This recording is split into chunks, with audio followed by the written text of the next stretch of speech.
Hello everybody, Mrs. Kipp from Syracuse Academy of Science and Citizenship back again with another lesson from Domain 10, A New Nation, American Independence.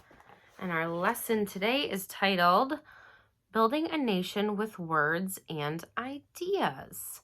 Our objective for today is to describe the contributions of Thomas Jefferson as patriot, inventor, writer, author of the Declaration of Independence, and the third president of the United States. Wow. All right. Here we go. Here's Thomas Jefferson. Benjamin Franklin enjoyed the company of another patriot, Thomas Jefferson from Virginia. Jefferson was often the youngest person in the room when the founders met in Philadelphia, whereas Franklin was often the oldest. Like George Washington, Thomas Jefferson was always ready to serve his country, but the place he most liked to be was at home with his family. Just like George Washington.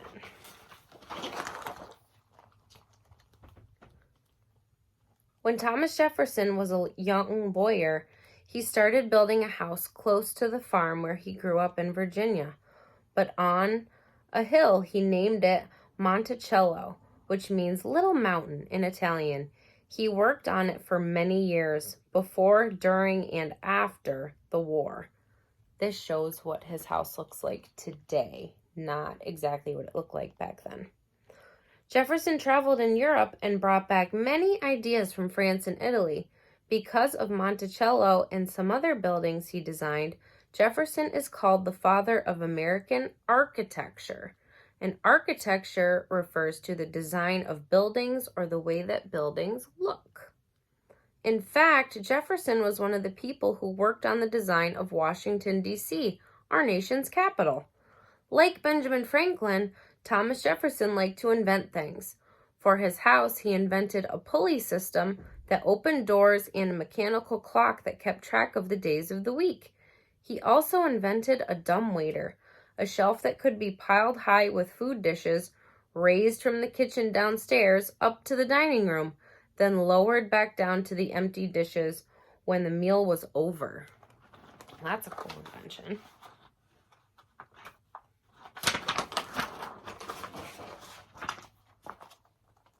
What is this contraption? Thomas Jefferson was one of the most important writers in the colonies.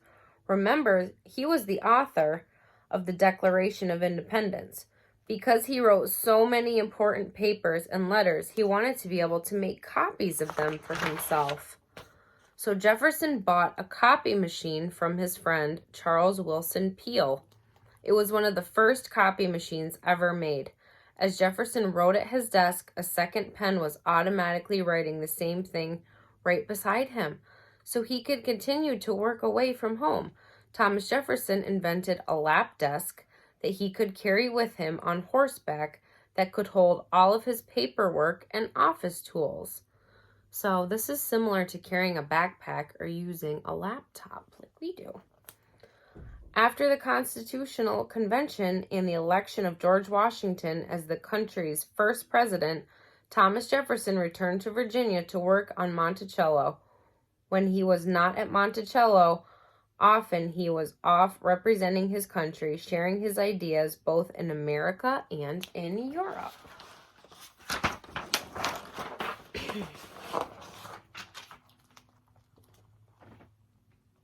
George Washington served as President of the United States for 8 years. When he retired to Mount Vernon, another one of the founding fathers named John Adams took his place, becoming America's second president.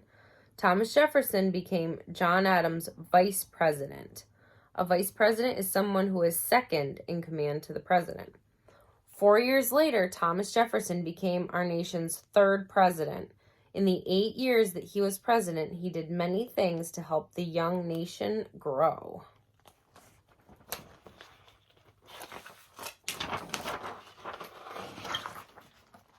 And this is the University of Virginia.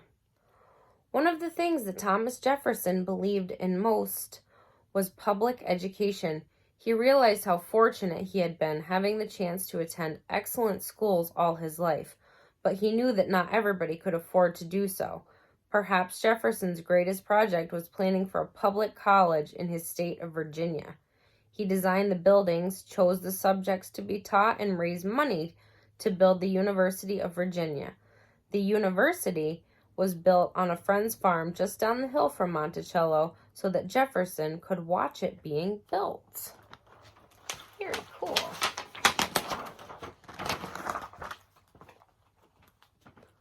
Thomas Jefferson died on the afternoon of July 4th, 1826, just hours before the death of his friend John Adams.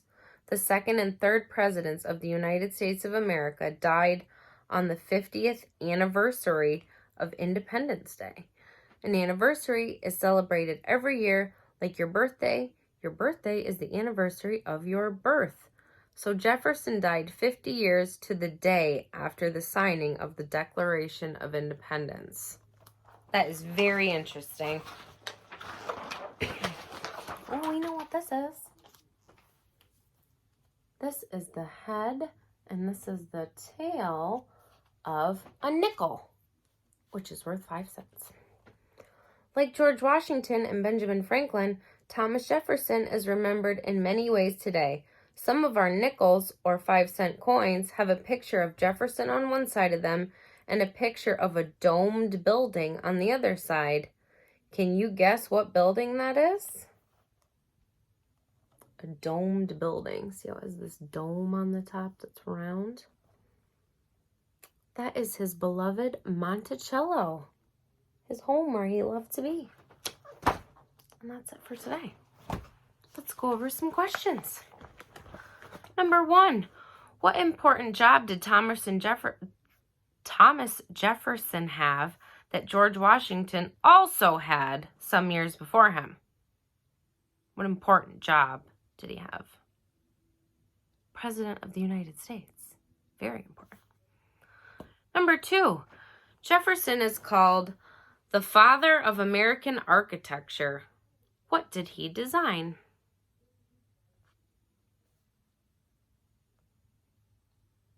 He helped design Washington, D.C. He designed his home, Monticello, and he designed a university, which was the University of Virginia.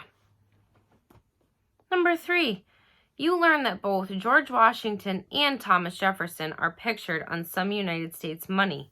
Do you think that money is a good place to put the faces of people we want to remember? Why or why not?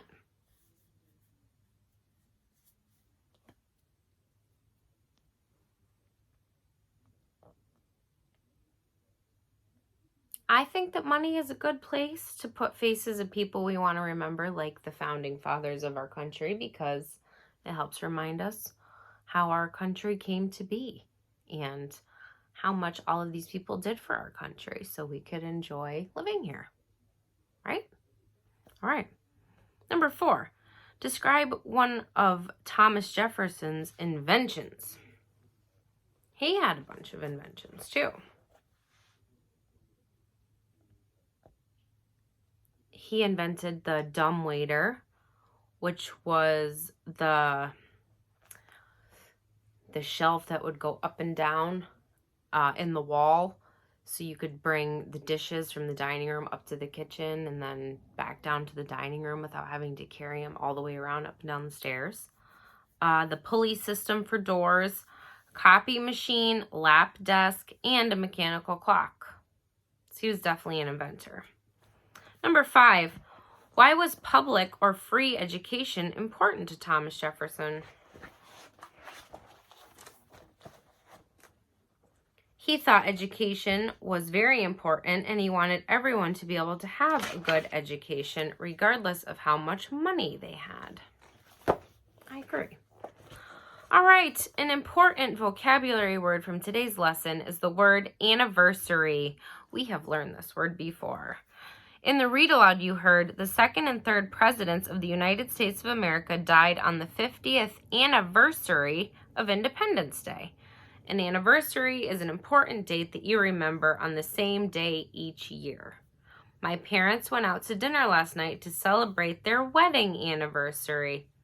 Think of an anniversary or a date that you and a friend remember in some way every year on the same day.